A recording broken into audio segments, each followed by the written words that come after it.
Hello, and welcome once again to Pale Blooms and Beyond. Thank you for joining us today. Singer, songwriter, musician Alison O'Donnell has lived quite a full, well-traveled, and adventurous life, both musically and personally.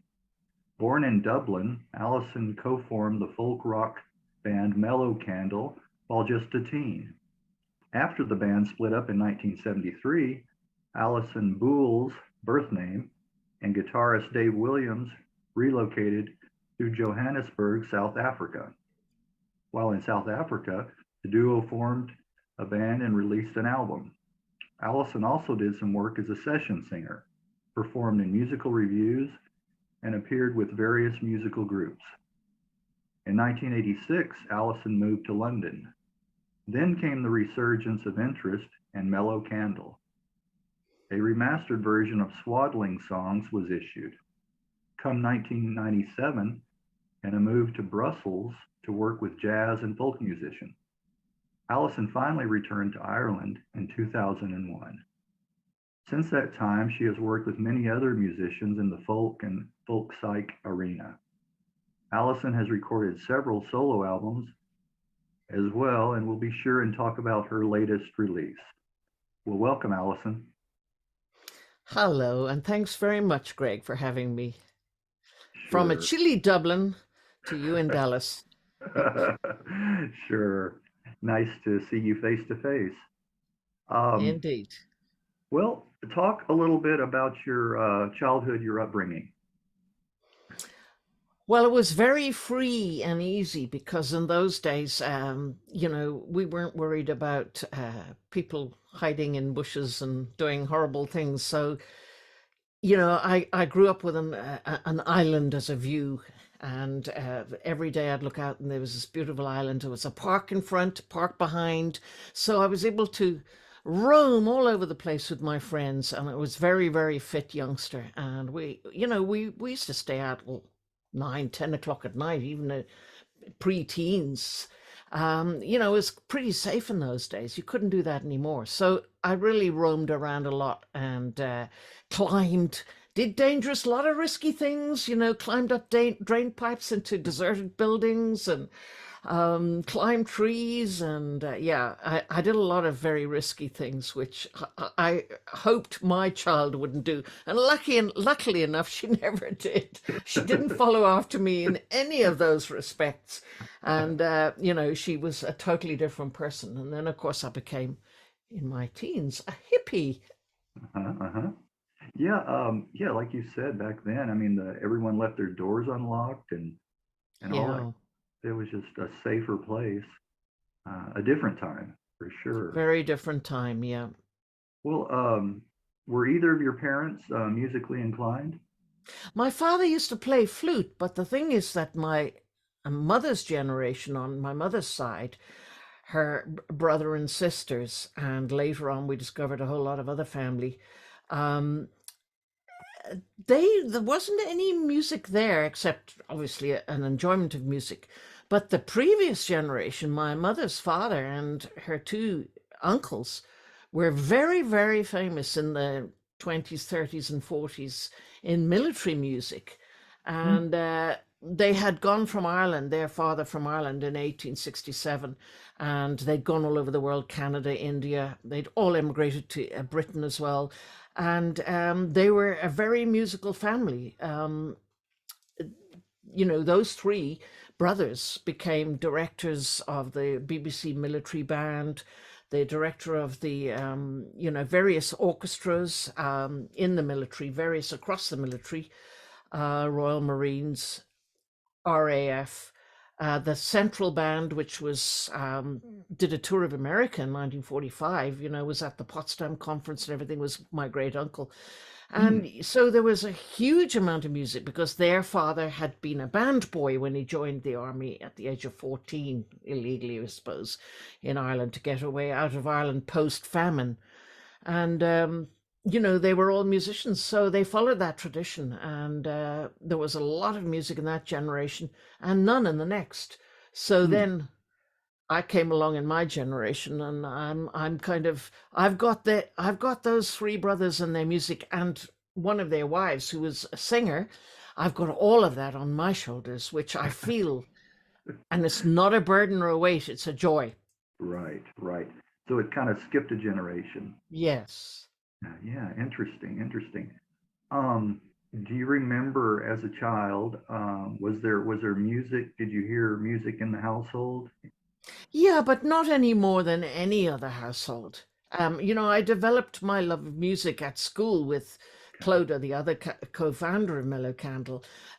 We just discovered each other, and there was another girl who had joined us originally. From the age of 10, we started singing and playing together, and that really I kind of knew then straight off that it was going to lead to something. You have an innate sense of things that are going to develop, and things that are transient and that pass, and that wasn't one of them. And I had really found my place with that, and I sort of, you know, I carried on with that course of action very determinedly. Yeah, yeah, that's very interesting. So early on too that you knew. Well, I was lucky that I met Clodagh, and she was so massively talented that I just thought this can't fizzle out. It's just got to go somewhere. And you just have that feeling, and I did, and I thought, I've got to really work hard at this, because I didn't work hard at any of my schoolwork. I wasn't that interested, but I was very, very interested in developing the music with her, particularly, and that's what we did. Yeah, yeah. Um, we'll talk about that, how you started working together at that early age like that. Yeah, well, we were lucky that we were in a convent school, but the nuns, I think, recognized the talent, the raw talent, and it was very raw at the beginning. And they let us go after that. We had a kind of access to a music room every lunchtime, and they were paid for music lessons, but we had one free, and they let us practice nearly every lunchtime. That's what we did. We worked up all the arrangements every Hmm. lunchtime, basically, and that's how we were able to put so much time into it, because we were able to do that nearly every day. And then often I'd go up to her house after school, and we'd carry on there as well. And Yeah, that carried on into the first adult lineup, because we used to practice in the stables, what we used to call the old stables of her house. So there was always the easy access, which was really such a boon to us in those mhm. early days, that we didn't have to scratch around for somewhere to work, and that there weren't interruptions all the time, and everybody left us alone, because I think they could see that something good was going on, and we were very fortunate. Yeah, yeah. It's really wonderful that they were so encouraging. How about your parents at this time? Were they also? Yeah, they kind of they didn't discourage us at all, they just left us to it. Mm-hmm. Uh, Clodagh's mother wanted her very much to concentrate on her academic studies.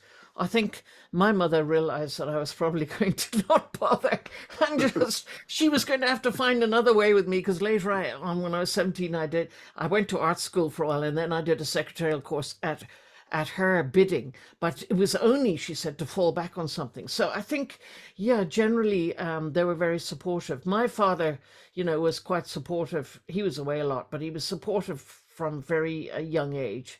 He kind of recognized that that's where I was heading. So, they left me to it. Oh, well, very good, very good. This is a question I like to ask everyone that I talk to.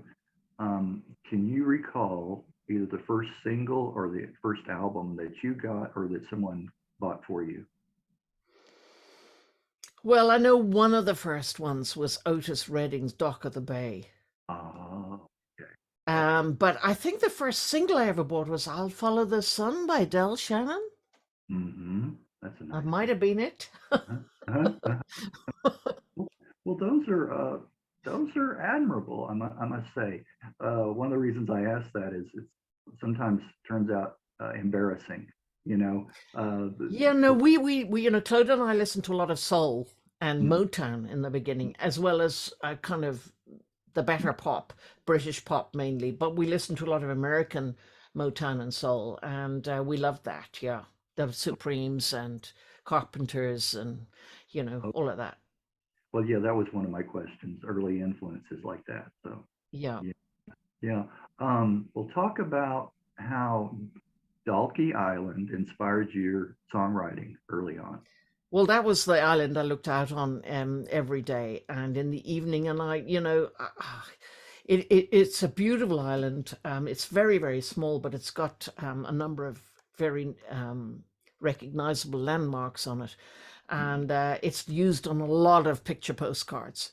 And I was lucky enough to have that really just outside the door. I could see it every day, and I think it inspired because of that upbringing and being allowed to roam in an incredibly beautiful setting. Because these the sort of the park behind me, it was like the Bay of Naples in front of it. There are a lot of Italian names in Dalkey because it's very much resembles Sorrento and the Amalfi Coast and places like that. So um, having that beauty, it kind of gave rise to a more lyrical and poetic sort of rural writing in the beginning.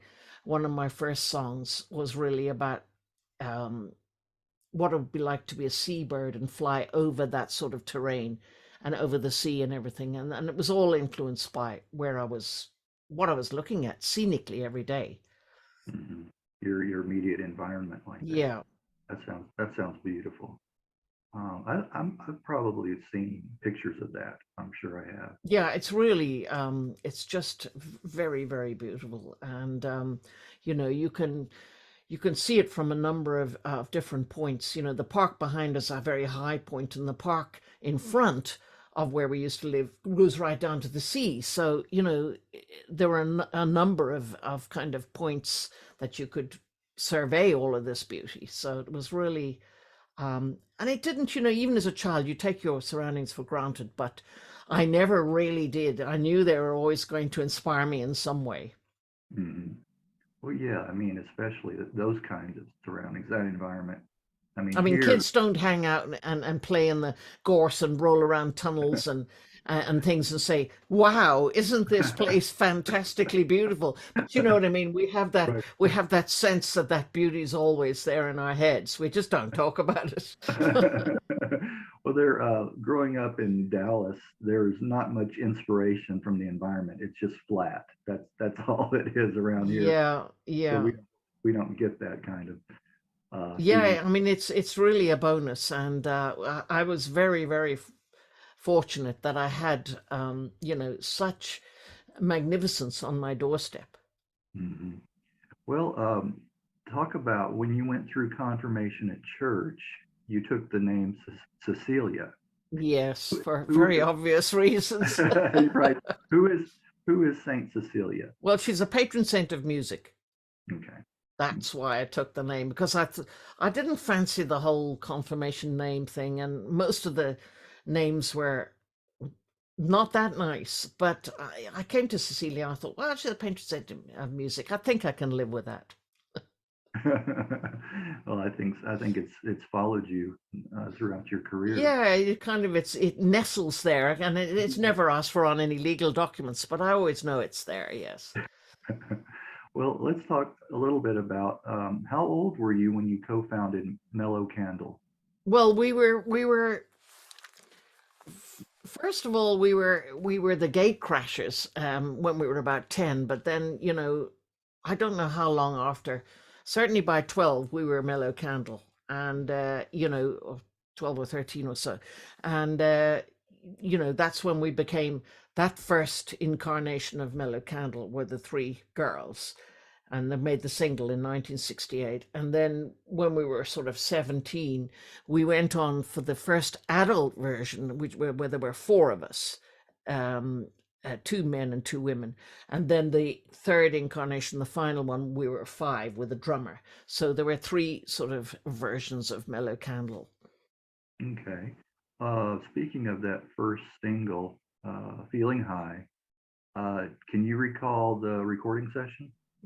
Yes, I can because it was some parts of that trip were etched on my brain, like going through Soho with our minder and sort of saying, "Keep close to me, girls," because people were leering out of doorways, because those were in the days before it was cleaned up, and there were lots of sex clubs and things, and we were very, very young and impressionable. We'd never been to London before.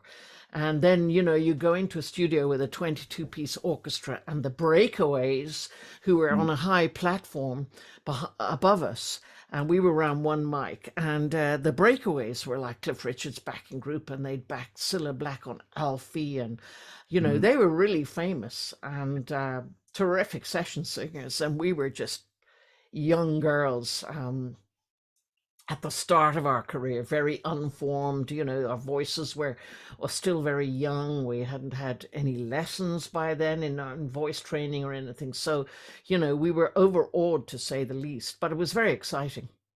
Oh yeah, I imagine you were. Were you a little intimidated being in a Yeah, oh national? yeah, we certainly were because we knew that there were all these experts there, a conductor and a arranger and the orchestra and the breakaways, and it was all very professional. The record label team, and we were just toddling along doing what we were told, and we were too young to have any informed opinions about what we were doing. Hmm. So we just had to kind of suck it all up and take it all in, and it was a lot. A But it was lot. great. I mean, it was great because it is etched on my mind. Yes, yes. Were at this time were the engineers still wearing the white coats, or had that passed that I time? think there were a few of those, yeah. I thought that was always interesting. Yeah, yeah. They probably were, yeah, I think.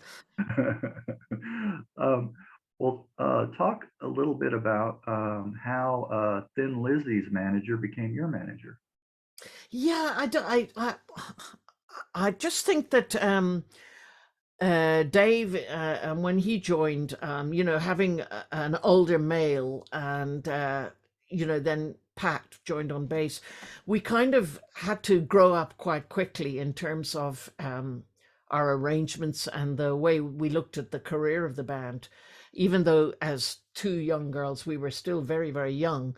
Um, and we kind of just fell into, there were a lot of very good bands in Ireland at the time, and we fell into under management by Brian Chute and Ted Carroll, who both sort of managed us. Those days, Ted was still living in Ireland. He lives in England now. But I can't remember the exact circumstances. We probably came into his orbit Okay. because we were starting to make a few waves with our gigs, with a few gigs that we were doing, folk gigs to begin with, because we had no drummer in the first adult version of Mellow Candle. And then we came to, Ted and Brian's attention. And, Brian had this shop with gear and stuff. So it was all like musicians hanging out everywhere. And we kind of, we got into that whole area and with all of those other musicians. So it was a natural progression really to go with them. Okay. Do you remember any of your early gigs? Any stand out? Well, we played a lot of major venues. We played a Liberty Hall in Dublin with the Chieftains was the first gig. We played the Wexford Festival with, Fairport Convention, Tiernan Og, Principal Edward's Magic Theatre. Mm. We did the same circuit as Tiernan Og and Elmer Fudd and Dr. Strangely Strange Oh and yeah. Thin Lizzy. Now, Thin Lizzy were a rock band, but we still used to verge on some of the same gigs when we did the bigger venues. So we played with Steel Eye Span at the National Stadium. We played at the Mansion House with Arthur Brown. We played with Donovan, and yeah, all sorts. We did some very big concerts. Yeah. Was there ever any socializing backstage or in between gigs with any of these artists? Yeah, I think Donovan ignored us, but uh, yeah, I think the Irish bands were all very friendly. We were all very friendly with each other, And Thin Lizzy particularly, we were friendly with Phil because they were managed by Ted as well, so we often used to hang out with Phil both in Dublin and in London. Mm, And we did a few gigs with them. On the night of my first marriage, we played with Thin Lizzy at the National Stadium, mm. and that was quite something. Oh yeah, I We imagine. shared a bottle of champagne, which was very expensive in those days. Yeah. Um, I think just before we went on, or me, maybe even on the stage, and I think I got one sip. It was passed around everyone. That's what you did. That's funny. Well, they figured you were too young, I guess. Um, But yeah, that was it. That gig is featured in. There was a recent documentary earlier this year with a major documentary on RTE here, and recognition for Mellow Candle has been late in coming in Ireland, particularly. It's always been there in Britain and other areas, Japan, some America. But there's been a few things, major things involving Mellow Candle in the last year, which has brought a slightly higher profile. right, right. I was going to say, well, in 1972, Swaddling Songs was released. I wanted to talk about a few of the tracks that I'm partial to, and then just get your feedback. My favorite track is the lead off, the first track, Heaven Heath, Right. with the harpsichord. That's Yeah, and of course it's heavily influenced by religious imagery, which you can't avoid growing up in Ireland in the 50s, 60s, and 70s. Okay, now that's kind of starting to that has started to disappear quite a lot in the last 10 years, but then it was prominent in every aspect of life, really. Mhm. You just couldn't get away from the fire and brimstone. um, a second song I like is Sheep Season. I Yeah, like well, that. that's very rural, you see, because Claude and I both lived in quite rural, Right. in a rural setting, and Dave, to some extent, also. He lived very close to another harbour in Dalkey, and to Bullock Harbour. I live near to Collymore Harbour, and so he had that rural thing as well. And we kind of that the sort of the rural images and the religious imagery, less so for Dave, obviously, they kind of permeated the music. Hmm. Yeah, on that song, Sheep Season, that keyboard sound, very unique. It sounds like the same one that Led Zeppelin used in No Quarter. When Clodagh you, was playing piano on that, but there's mellotron there. okay, okay, but it sounds Yeah, very, because we very used familiar. quite mellotron quite a bit on a few tracks, and mellotron's fabulous. Yeah, it's fantastic. And in those days, it was new. Everybody was going for it. It was very expensive, and it is very expensive to buy mellotron now. But Right. it's fabulous. You can do so much with it, and the sounds that we got with it were amazing, really, on that record. Yeah, it's That's got that. all Clodagh's work. That's Clodagh's. Yeah, that's a unique sound. It does remind me though of No Quarter. I don't know what it is, the keyboard in that, but Well, I think yeah, a lot of bands are using Mellotron then. It was yeah, really the thing. and a very heavy instrument too to move around. Mm, Back in the day, um, Silver Song is another one. This one seemed a little more straightforward, kind of mellow rock song, but I like it. yeah, well, there's the Mellotron, the cellos there, that's the Mellotron. Yeah, That's one of Clodagh's songs. that's a nice And I one. think it was covered by All About Eve some years later. It's covered by them. Yeah, it was, yeah. Okay, I haven't heard their version of it. I'll have to go and. And Pavement, Steve Malkmus, I think, covered Poet and the Witch. Oh, okay, okay. Wow, okay. And then another song, Reverend Sisters. Yeah, Great, that's great harmony, really wonderful Yeah, harmony. that's very stark, and that's really harks back to our the nuns' influence, because it Hmm. is all about the nuns. Um, but yeah, it's on the documentary, and I'd forgotten this, the radio documentary on which was on Lyric FM RTE. Um, they interviewed the engineer, and he said he got us to sing facing each other. Okay. And I don't actually recall that exact moment, but yeah, that's what he did, and yeah, he got a wonderful effect. I think that's one of my favorite tracks. Yeah.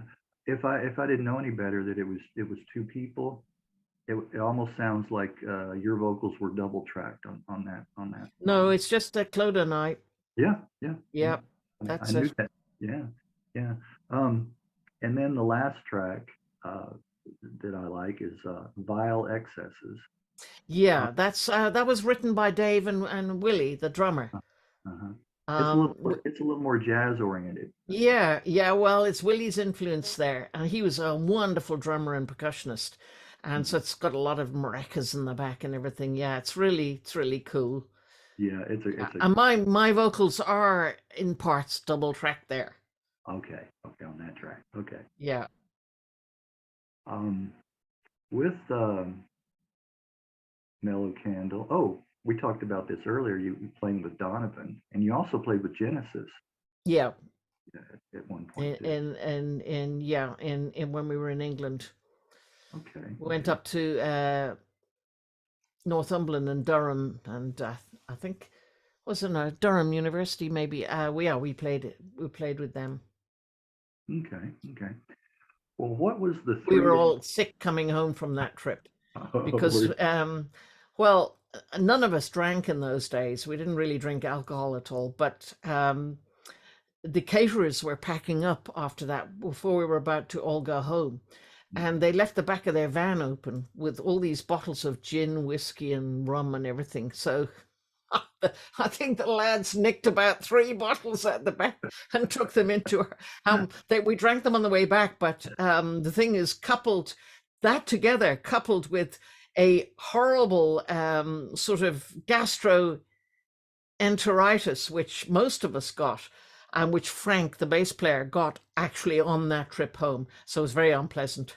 oh, Put it that way. Yeah, oh, I mean, I was almost hospitalized oh, after a few days of arriving back. They took me to hospital, and I was in a wheelchair because I couldn't walk. I'd been so sick, and the doctors wanted to keep me in, and we said no, we have to go to Ireland and do some gigs. So we left, mhm, and I mm, kind of got better then. But yeah, we were very ill with gastroenteritis.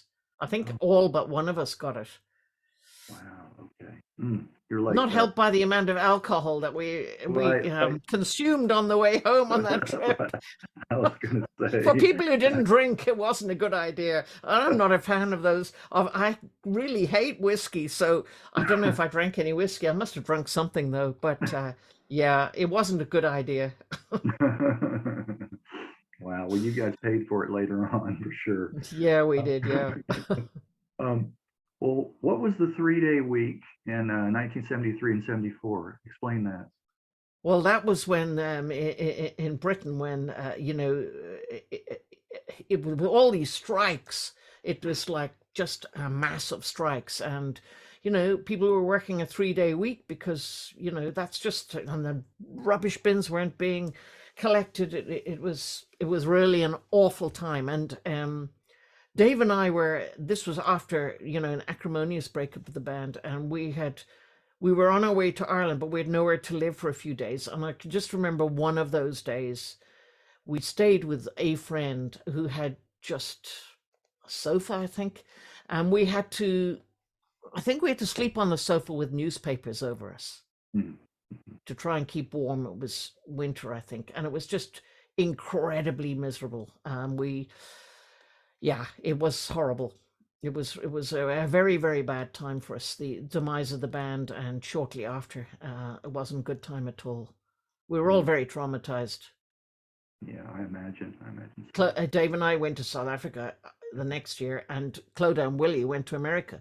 We just went to, and Frank left and went home to Dublin. We all went to, further points in the world to get away from the point of destruction, as it were. Point of destruction. Well, why South Africa? Let me ask you that. Well, because Dave was born there, and he was able to get a free passage there, and we went out of desperation because we had no work, and we knew it was very unpopular politically, but with friends and family. Some of them were horrified, and colleagues that I was temping with were horrified we were going there. But we just felt that we had to go somewhere where we had some kind of a chance of starting again, and so we took it. Hmm. Wow. I got involved later. We were working with a lot of anti-apartheid Hmm. groups and things. So I certainly did my bit there, and I have a lot of friends still there to this day. But at the time, it was an unpopular decision, and you know, it wasn't an easy one. Put it that way. We did it out of just dire consequences and the need to, you know, go somewhere where we could make a living. Okay, gotcha. Well, in 1977, you and Dave formed, and I'm going to pronounce this right. I know. Um, Liberty Gibbet. Yes, that's right. A Okay, got flippity gibbet is a flighty person. Yeah, it. Okay. so we formed that band, and that was more traditionally based with an English couple. And it's a mixture of original songs and tunes and traditional songs and tunes. Okay. Okay. And there's a very small market for it in South Africa, but we kind of appeal to the expat community and folkies, local folkies, and we got in with a lot of very nice people actually in the actual South African community. The expat community could be, I tried to avoid them a bit, but the local folkies were all really, lots of them were really lovely people. Oh, well, that's good. Friends of mine today. David Marks, who gave us our start there, who's a terrific man in South African music. He's done so much for South African music since the '60s, and he's a friend of mine still to this day. Hmm. Yeah, I find that fascinating too. I'm a big music collector, and anytime you go and you look in the world music or international, and you look under South Africa, Yeah. um, this is not a racist statement at all, but it's all black music, South Mm, Africa. But mm, there were mm. quite a few white rock groups, Well, from there were a lot of very, very good white folkies yeah, in the right, '70s, like really excellent. right, right, And they didn't get a chance anywhere else because of the situation with apartheid. right. And some of them were really brilliant. Really could have stood up with anybody anywhere in the world. Right. And I was lucky enough to work with a lot of them Hmm. because most of them recorded on something to do with David Marks because he was always in everything, and he promoted a lot of the early, like Lady Smith, Black Mambazo. He got to those people first. Right. Johnny Clegg and Sipo and Kunu. He got to all of those people first before Right. they became famous, and you know he was there in the ground floor of all of that. Wow. Wow. Well, you did record Whistling Jigs to the Moon, 1978, and then you made some appearances on South African TV. Do you recall any of those appearances? We did a couple, yeah. There were a few. A Christmas show we appeared on, and then there was an Afrikaans show, which was actually a wonderful half hour of poetry and song, original song set to poems of two Afrikaans poets, Boerneef, who's very famous, and Elizabeth Abers. And there were some actors who recited some of the poems, and we did the music. But they didn't go for it in the end, the South African Broadcasting Corporation, because they said it was too cultural for the Mm. for the Afrikaans audience, which was nonsense, absolute nonsense. And they just didn't take a chance on it. It was too avant-garde, it was too out there, which was a great pity because it was a really good show. And it was 1975, and it was groundbreaking. Hmm. Wow. It Okay. was called Palette, Palet. Palette. And you can see it on YouTube in a few places. It's available. I've got it on my YouTube channel. But at the time, it was really something. Okay. Well, I'll check that out also. Um, well, Liberty Gibbet, you guys broke up in 79, 1979. And then afterwards, you worked as a session singer. Were there any recordings that you were in? Yeah, I worked with Roger Lucy, and Colin Shamley. Both of them are very well known singer songwriters. Roger Lucy's still around playing again. He went away for he had to leave the country because the special branch were always on him. And in the end, he had to leave the country because they destroyed his career, and he became a cameraman and went to killing fields and everything. He's written a book about that, but he's a great songwriter and a great musician. And I was on his first album doing the backup vocals, which I'm very proud of. And I was also on Colin Shamley's album, one and only album. He died last year. His album is called Born Guilty, and yeah, I'm very proud to have been on both those albums. And I played with Roger live in a live setting a few times in concerts in and around Johannesburg before he sort of, there was a second version of that band, and then after that he had to leave the country. Okay. Because they really drove him away. It was impossible. He couldn't get gigs anymore. He'd go to somewhere that was booked, and they'd say, "Oh no, we can't put you on anymore. We've been threatened." Mm-hmm. Mm-hmm. So yeah, that happened to a lot of people I was working with. They were all being watched. Right, right. Very dangerous times. Yeah, they were dangerous times. If you stepped over the mark and became too prominent in any way, they would take you away, and you could disappear for 3 months without any kind of access to a lawyer or anything. Mm-hmm. Detention without trial for 90 days. Mm-hmm.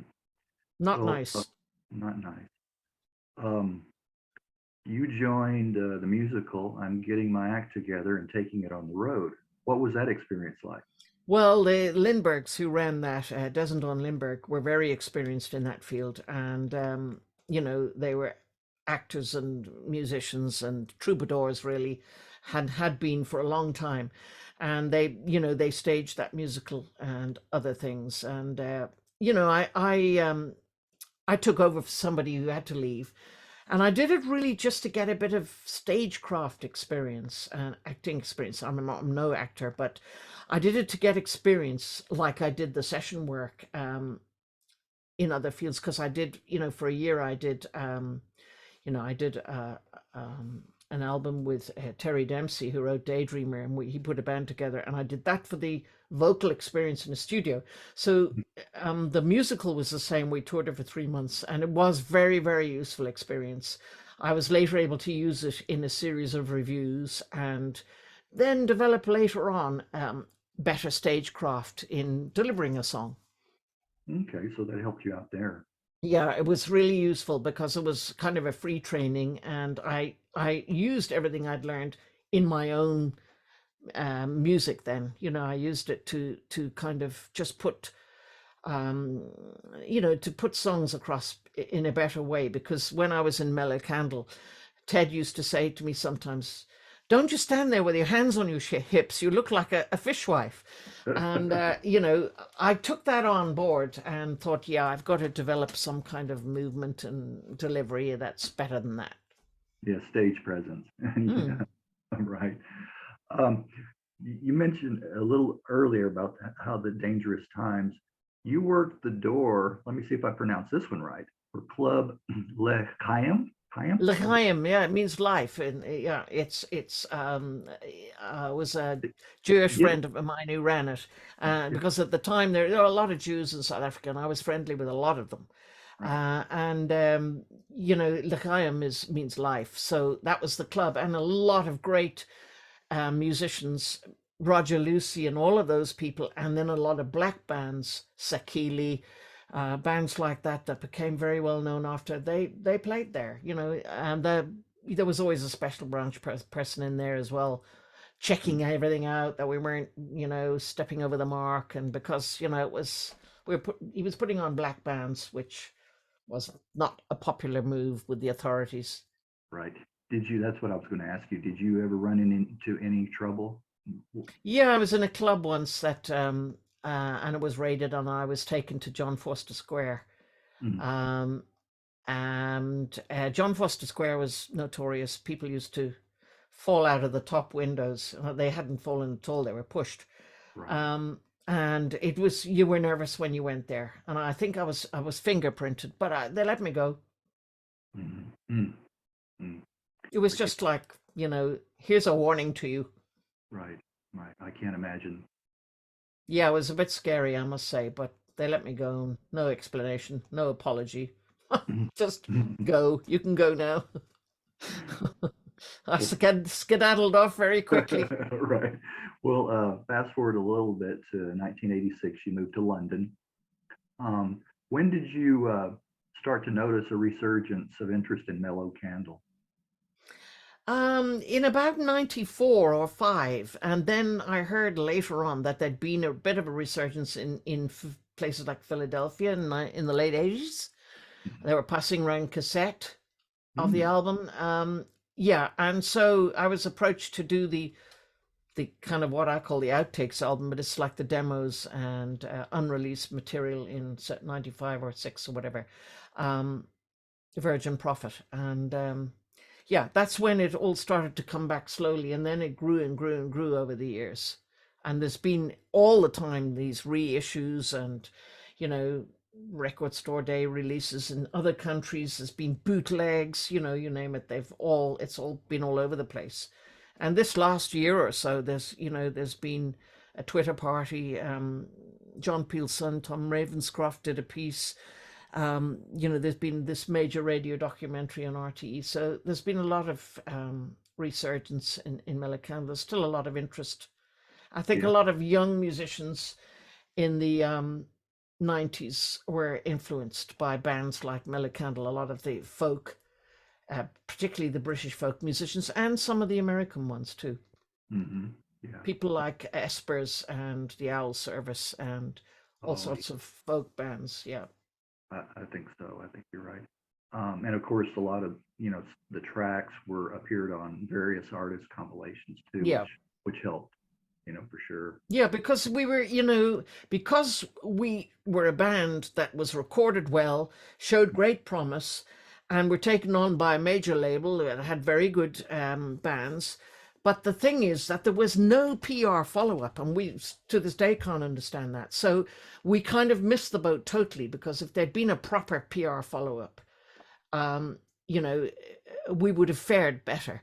And Mm. Ted Carroll always said that we were too rocky for the folk clubs by the time we got a drummer, and too folky for the rock clubs. So we kind of, Right. we didn't quite fit Right. in a lot of places. And maybe later on or earlier, I don't know which, we would have. So we were unlucky in that way, that all of that promise, which we knew was going to go somewhere, Right. eventually fell flat because of a lack of promotion by DRAM Decca.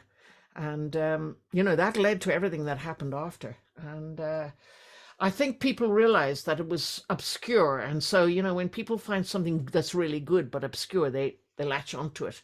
Mhm. And, it comes back again. Right. Everything comes around again. Myself included. That's how I found out about a lot of obscure, hidden groups, overlooked groups. Yeah. Um, but you mentioned that, and I've heard that so much about you can't pigeonhole a group into this category or that category, and it makes it difficult for the PR people, to promote it, because Yeah. it's got to be this type of music or that. So yeah, Yeah. if you fall outside that, it's It's unfortunate. sad in a way, because we suffered terribly. But, there's the thing. A lot of people enjoy Mellow Candle today, and I'm very grateful and happy about that. Hmm. Yeah, and it's true. And I always say this: quality, great music. It's going to stand the test of time. Yeah. It's going to find an audience, Yeah. um, even if it's decades Indeed. later. It will. Um, in 1997, you moved to Brussels. You're becoming Yeah. quite the world traveler, um, and you Yeah, I work. went there for 4 years and worked Yeah. with some really top class Flemish musicians, folk musicians, really top class, mostly traditional musicians. And they're all to this day really excellent. They've got a great reputation in Ireland and all over Europe. And I was very lucky to fall into that very quickly. Mhm. And, I did a lot of gigs there, more gigs than I'd done in many years. And it was great traveling all over Belgium and into France and Luxembourg. So yeah, my 4 years there were very fruitful. I worked in a duo and I worked a bit in pantomime, helping my daughter's school. And, I had this lovely band called Aislinn, which I was a part of. And, it was a great time. It was very fruitful. And it was, it added a lot to my career.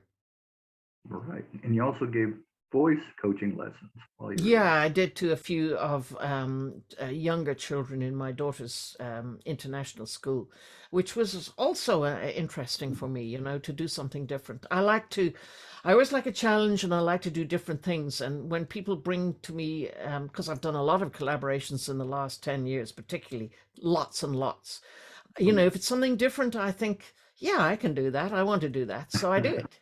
And I don't Uh-huh. say yes to absolutely everything. There are some things a few things I've turned down, but mostly I just love to do different stuff. I learned to experiment so much with United Bible Studies in the last, I've been with them for 15 years. And that's taught me to be fearless in music. I just go for whatever now, and my range is expanded. I can sing higher and lower than I ever could as a young woman. So, yeah, I'm fairly fearless now. Yeah, yeah. Well, I'm glad that you are open to new opportunities, or else we may not be doing this today. um, well, you returned to Ireland in 2001. Wow, that's a long time away from home. Yeah, 28 years away. Wow. Wow, did you miss it? Yeah, I did. Every year when I came back and I went away on either the boat or the plane, I would look at the Docky Island and I'd shed a tear. It was always very tough, because when I was in South Africa, I didn't see my mother for 10 years. And that was very hard, very hard. Um, and, it's just my second husband. He worked in advertising. He got an opportunity to work back in Ireland in 2000. It was just, it really had nothing to do with the fact that I was Irish or anything. I used to go over every other, once a month on the weekends, while still living in Belgium for that first year. And then he kind of got offered a permanent job here. And so, in 2001, I had a proper opportunity to come back home. And I'd already been working in music since 97, totally the whole time. So full time. So I just carried on doing that in Ireland. But it was tough to start again in a country where, I'd been totally forgotten about, and where Mellow Candle didn't have a very high profile anyway. So I Hmm. had to start over, really. Yeah. Well, you were still working with the three Flemish female singers. Yes, and I was where I began years later through MySpace and things to work with a lot of British musicians who'd been influenced by Mellow Candle. So that was a platform to jump off. But I had to really start again in terms of folk and traditional music and everything. I really had to just get in at the bottom again and make a new career for myself. Yeah, yeah. Well, you have collaborated with quite a few artists, musicians over the years. Yeah, from jazz to metal to rock to folk to Right. traditional, Well, I'm just going to mention a few, and if you just make a comment or two, if you'd like to, care to. Dave Colohan. Coulahan.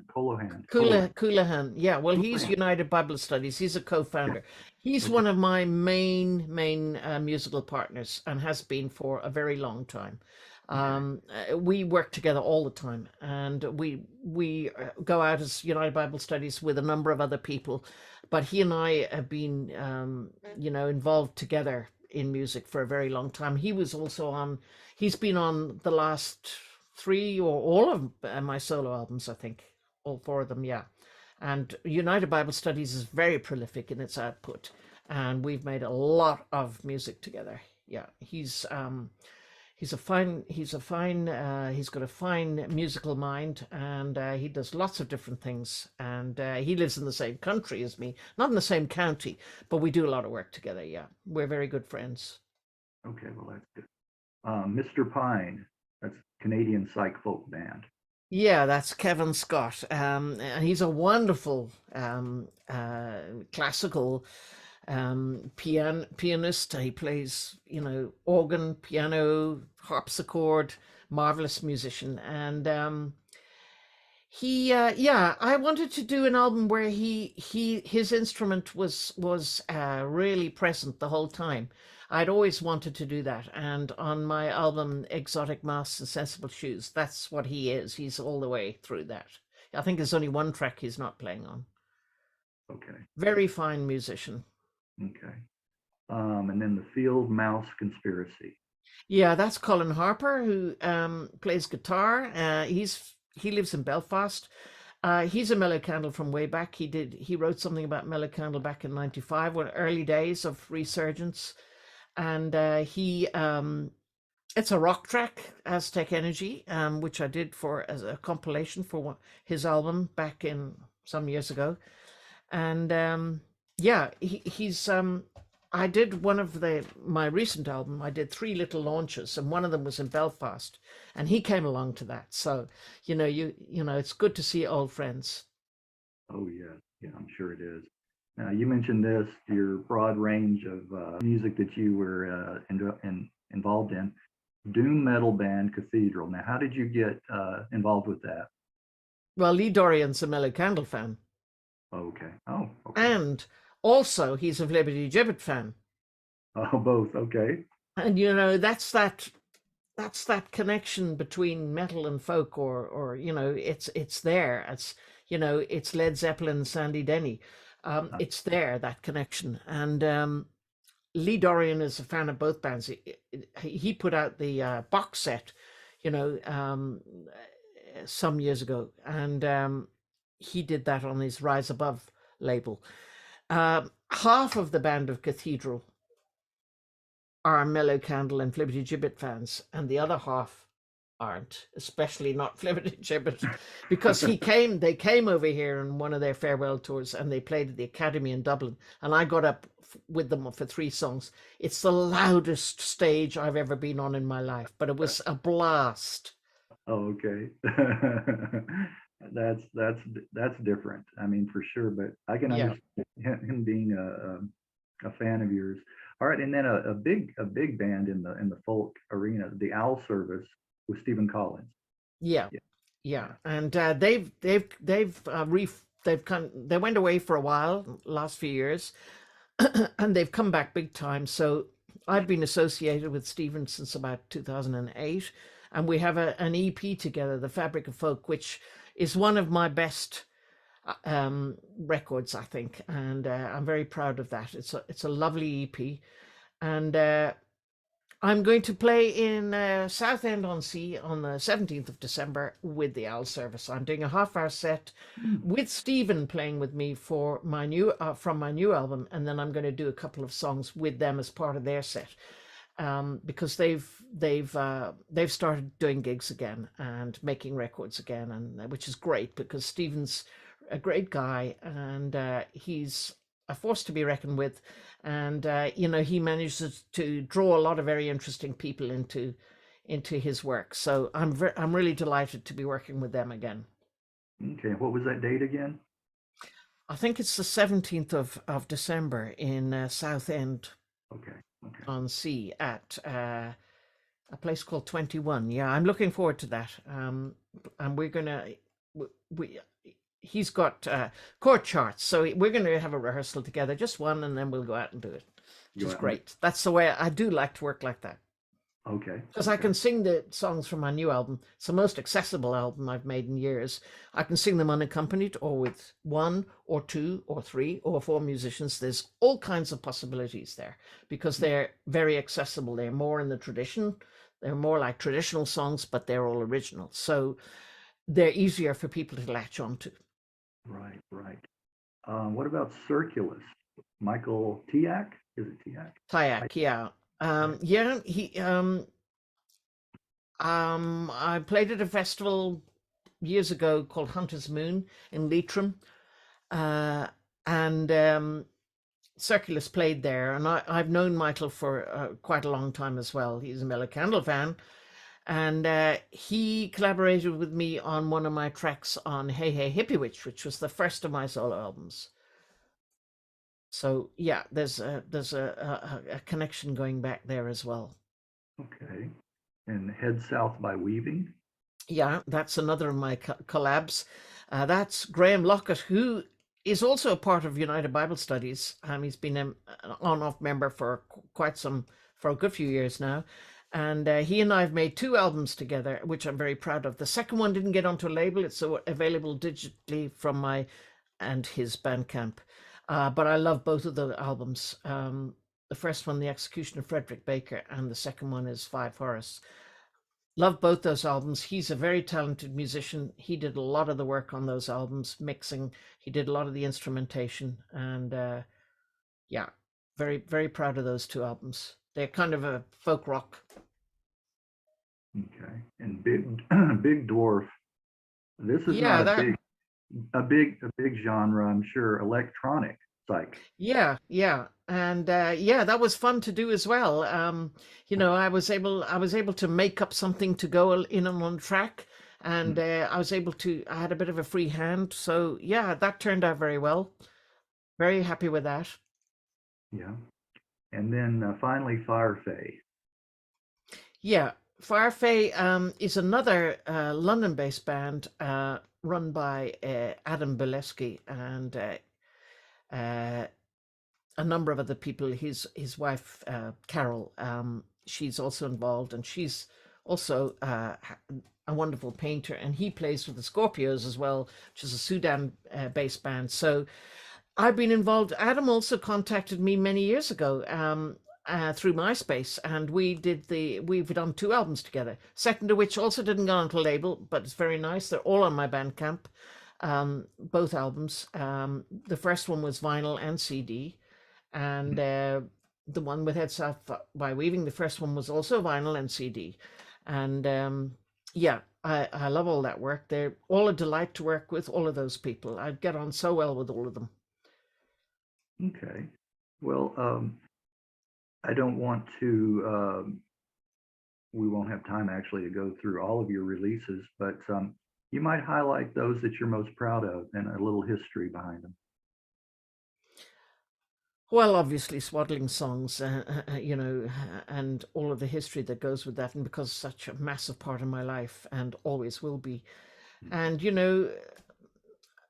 it's hard to, I mean, United Bible Studies is my band, with other people, and I've put myself into it for 15 years, and in a lot of very different ways I would never have got a chance to do otherwise, and we have a huge output.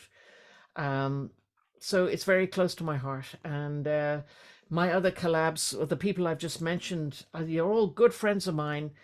And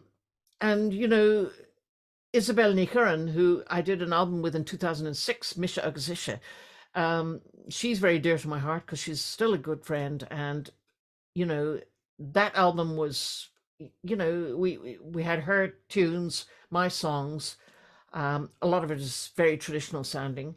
But, to come to my recent work is the most accessible and probably one of the hardest things I've done in a way, although the songs sound a lot easier than some of my other work, but it's definitely got a lot more attention than any of my other solo albums, and there's probably a good reason for that. Well, let's jump to that. Hark the Voice That Sings for All. There are several tracks that I enjoyed off of this, and again, your comments are welcome. A Farewell to the Strawberry Tree. Yes, and I've just put up a video for that, which has been made by Anthony Bools, my cousin Booster, who did all of the arrangements and the artwork on that album, and he's shot the video, and I put it up yesterday on my YouTube channel, so it's available, and the record label and PR people have it as well, so it'll probably get out and about a bit. So that's to Farewell to the Strawberry Tree, which is set in Kerry, 19th century, local flora and fauna, and it's about immigration because it's a major theme in Ireland. People leaving post-famine, during the famine, after the famine, and carried on until the tide is now turned. And the recent census shows people coming back here. But, for a long, long, long time, people have gone to Britain, Canada, America from Ireland. Hmm. And there are many, many traditional songs about immigration, Yeah. and that's one of them. Yeah. It's a really nice song. The Unwelcome Tide of Tomorrow, I also like. Yeah, that's about a drowning at sea, and sea tragedies are there are many of them, and there are a lot of songs in Britain and Ireland and America about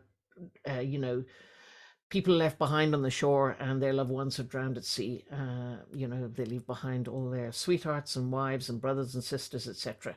And it's a very common theme, um, you know, in traditional song before the coming of aircraft, etc. So people travel by ship everywhere. Right. So those songs are very common. Yeah, I think that tragedy, the theme of tragic theme, is weaves its way through folk music from the beginning of time. Yeah, and sea shanties are a massive thing, aren't Sea they? shanty. In America as well. Yeah, Yeah, I love sea shanties. yeah. Um, Another track, "Shout Our Redemption to the Silvery Pines," is Yeah, recorded. well, that's really about confrontation Hmm. between people, enemies, or just smaller confrontations, disputes, and it's about finding forgiveness and redemption, and being big enough to do that. That's really what that song is about. It's about kudos to the people who actually can turn around and say, well, I was wrong to do that. Let's try and forgive, or let's try and make friends again, or let's try and put it right. That song is about redemption and forgiveness, but initially confrontation. Yeah, yeah. And "The Man Who Taught the Nation." The Man Who Taught the Nation is a very important song to me because it's a very serious song about Padraig Pearse, who was one of the 1916 heroes. And it's about him, really. It does refer to some of the others, and it refers to all of them as a whole, but it is about him. And, he's a very important man in Irish history, and that I wanted to write a song about him. So that's what that's about. So it's a big song. I don't sing it that often. It takes a lot of energy emotionally to sing it. It's a big song. Okay, okay. And then "Four Fine Females" is Yeah, well, I'm a bit of a feminist at heart, so Four Fine Females was right up my street to write about. Rosie Hackett, after whom a bridge in Dublin is named, who was an activist and trade unionist in 1913 and 1916, and Countess Markievicz, who was again a suffragist and an activist, very famous in Ireland, 1916. Um, and Peg Plunkett, who was the first woman to run a brothel. And so she's not as famous, but she was a really feisty woman. hmm, And, you know, she stood up to a lot of male gangs and intimidation, etc. And then the last of those women is Veronica Guerin, who was assassinated in the late 90s in Dublin because she stood up to the drug lords, wrote for an Irish newspaper, and she paid with her life.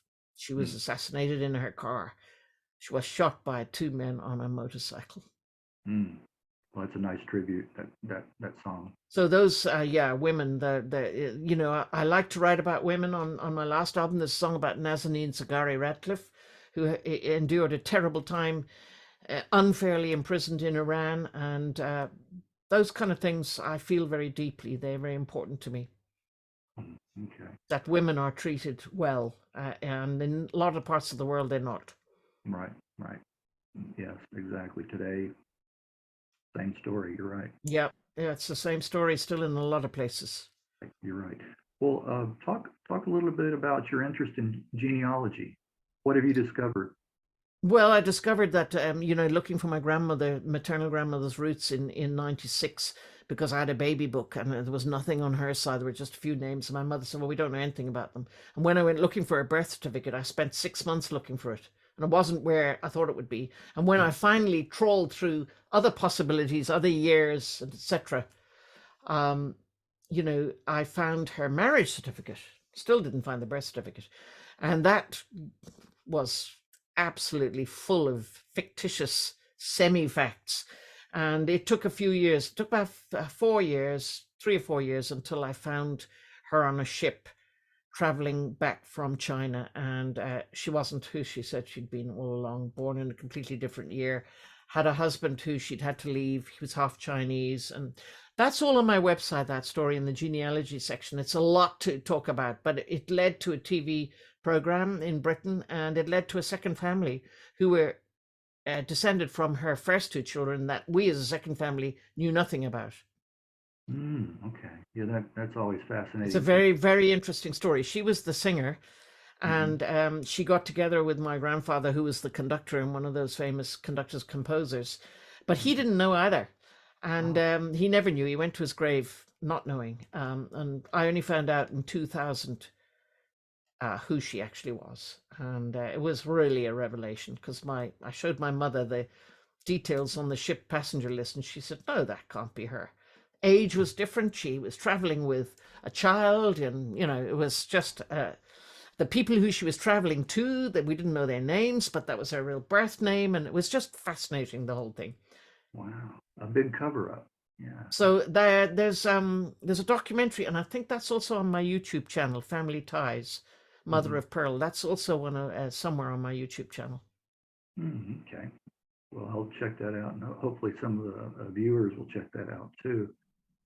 Speaking of family, do you want to talk a little bit about yours? I don't talk about them that often. My husband is retired creative director in advertising. He has nothing to do with music. My daughter works for the National Theatre. She's all about theatre. She's good at music too. She was very good at music at school and everything, but she's theatre, and she's knows lots and lots. She's pretty much an expert. And that, yeah, that's my family. Okay. And Not that, the only other musician, I have a cousin, Mark Lynch, on my mother's side, and he's very into music. And we are involved in getting our grandfather and great uncle's music onto a CD, along with a guy called Mike Purton in England. And it's going to be on a military band sort of CD soon.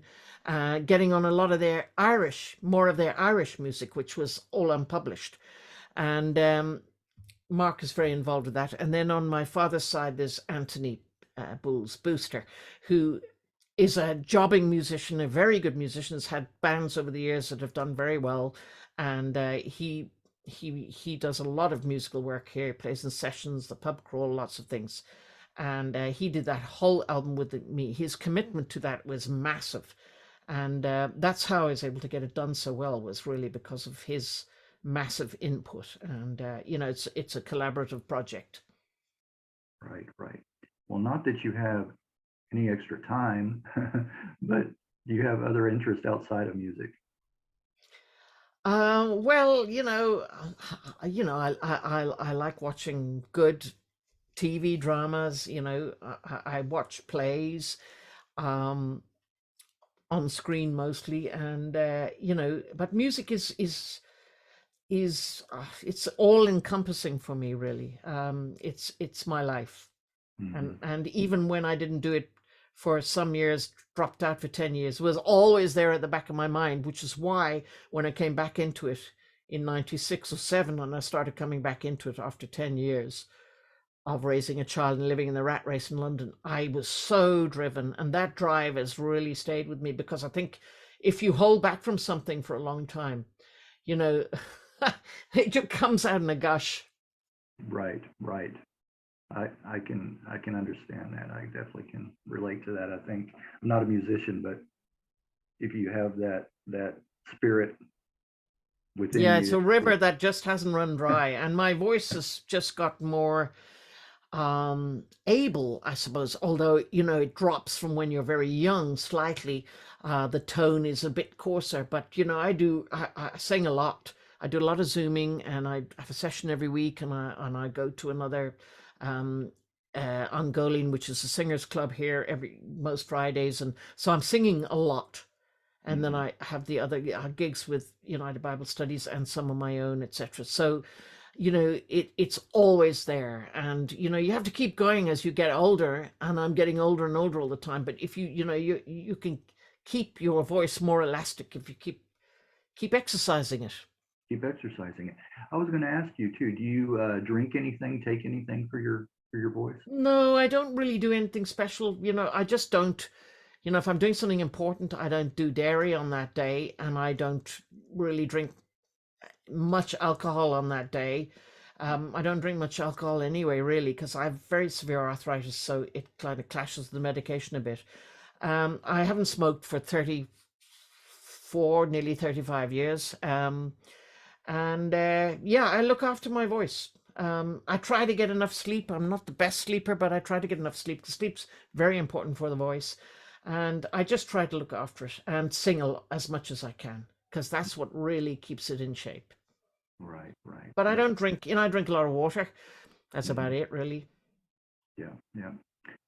Well, wrapping things up here, what's on the horizon for Alison O'Donnell?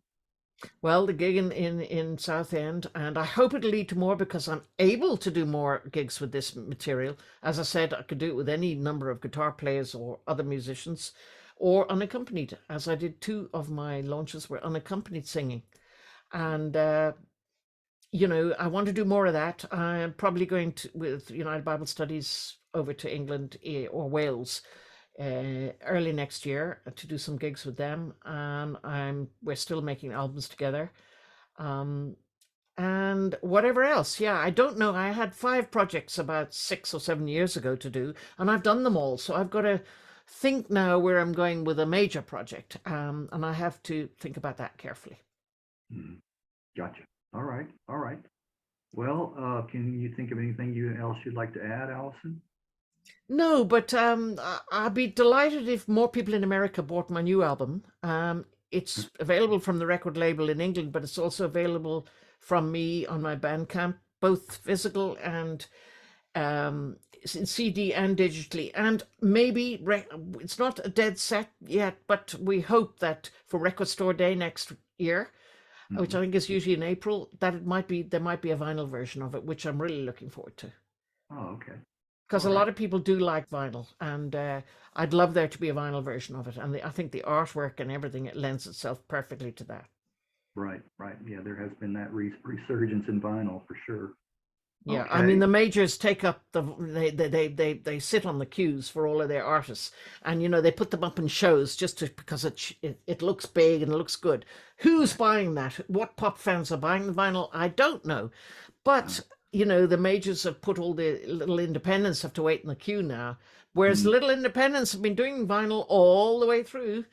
right, right. Good point. Yeah, you're right. Now that the majors have jumped into the arena. Yeah, Yep. they've jumped in and they've got the money to just say everyone else push off. We're here now. Hmm. And then some of the huge stars get massive production of vinyl, and then everybody, like Yeah. you said, has to wait. Yeah, Yeah, who's buying it really? right, right. That's a good question there for the ages. I mean, all their listeners are streaming it. Right, right. Exactly. You know, It's they're not it's a buying the vinyl and going home and putting on old-fashioned headphones with their stereo set and listening and shutting out the world and listening to it. No, they're not doing that. no, At no, least I hope. I don't think they are. Maybe I'm wrong. Maybe there are a lot of them doing that. It would be no. lovely if there were. Yeah, it's a different day and age in the music industry. Yes, Yeah. yes, it I definitely try is. and keep up with it. I got a band camp and, I do try and keep up with all of that. I do a lot of Zooming, singing Zooms and things. But, that way of listening to music, reading the lyrics and listening on a good system, there's nothing to beat it. Right, right. I agree. I agree with you. Well, And I thank can you, Al. see in there behind you, you got albums there. Oh, So, yeah, I've still got my vinyl. well, I've Yes. got a version of that downstairs. I still hold on to it. And my trusty turntable. Yes. Well, thank you so much, Allison, for taking the time out your schedule. I know how busy you are, and Well, for thank you very much for having me. It's been very, very pleasant talking to you. It's really been wonderful. well, I appreciate that. That's what I want it to be. So I like to do relaxing and just kind of have a talk, a little chat. That's what it's about. All right.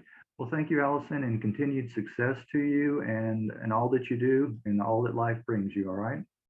Thanks very much indeed. All right. We'll talk to you. Bye now. All right. Bye-bye. Okay, you'll get in touch when you're putting this out. I Yeah. sure will. Okay, Greg, thanks very much. All right. Bye.